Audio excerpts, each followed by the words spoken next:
कला जेतेबेले भागवत द्वादश स्कंद सईला शंकर भगवान हरिबोल पकेइले बा पार्वती को निद भागिला पार्वती कले मणिमा से ध्रुव प्रसंगटा काण हैला शंकर कले पार्वती बे तू 4 नंबर रे कि बे तू पार्वती कहले आपण खरा कले भाजी के मते के झुमरा लागला काण करबे शंकर कहले अच्छा तू सुनिनु ना ना तू जदी सुनिनु ताले भागवत सुनिला के हो आइला कि ओने गेला बेलकू पछ पटे सुवाटा होइछि आगे एथि पाई भागवत केबेले भागवत पछ पटे सुनिलेनी भाई शंकर कहले हे काले ये ब्रह्म ज्ञान को सबले प्रचार कर देबो ताकू मारिबा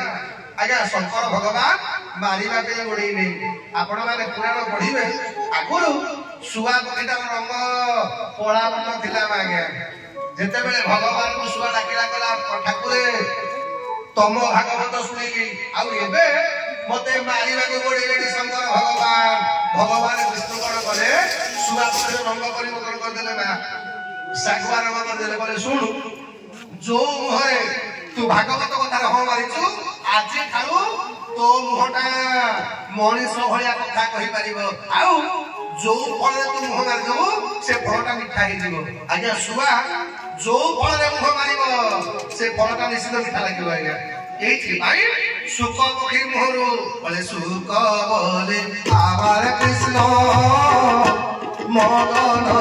मोहन